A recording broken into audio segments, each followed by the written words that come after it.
ሞት የሚባለው ነገር እንደሌላ እምነት ተከታዮች በአደም አለመታዘዝ የመጣ በሽታ አይደለም።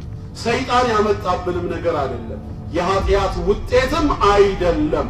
ሞት የአምላካችን የአላህ ፕሮግራሙ ነው፣ እቅዱ ነው። ሞትና ህይወትን አላህ የፈጠረው የትኛው ስራችሁ ይበልጥ ያማረ መሆኑን በተግባር ሊሞክራችሁ ነው ያለው።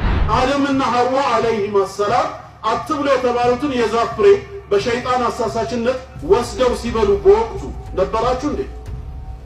ከበሉት ፍሬ ደርሷችኋል? እንዲበሉስ ተባብራችኋል? አይታችኋል? ሰምታችኋል? ምን ማለት ነው ታዲያ? ባላያችሁት፣ ባልሰማችሁት፣ ባልተባበራችሁት፣ ባልነበራችሁበት ድርሻው በሌላችሁ ነገር ሁለቱ ላጠፉት ጥፋት እርግማኑን እናንተ የምትቀበሉት። እኛ የምንድነው በግል እምነታችን ነው። ግልጽ ነው።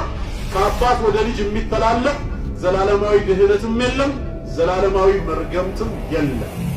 ይህን ዛፍ የበላችሁ ጊዜ ዘላለም ትኖራላችሁ አትሞቱም እኮ ነው ያላቸው። እንዴ አደም መጀመሪያ የተፈጠረው ዘላለም ሊኖር ከሆነ ላይሞት ከሆነ ምን አዲስ ነገር ታራመጣ? ኢብሊስ እንዴት ሊያታልላቸው ቻለ?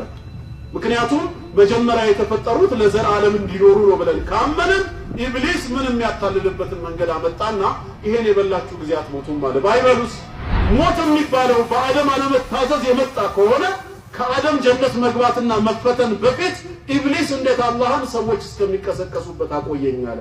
የምን መቀስቀስ? የሚሞት ከሌለ የሚቀሰቀስ የለም። በአደምም አልጠፋንም፣ በኢሳም አንድንም። የምንጠፋው በራሳችን ኃጢአት ነው፣ የምንድነውም በአላህ ቸርነት ነው። ኢሳና አደምን እዚህ ውስጥ ምንም ጣልቃ ገብ የሚያደርጋቸው ነገር የለም። አደም በእኛ መጥፋት፣ ኢሳ በእኛ መዳን ላይ ሚናን ሊጫወቱ አይችሉም።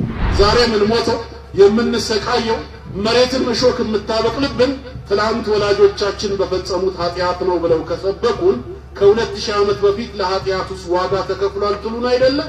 ዋጋ ከተከፈለ የዋጋው ውጤት የታለ?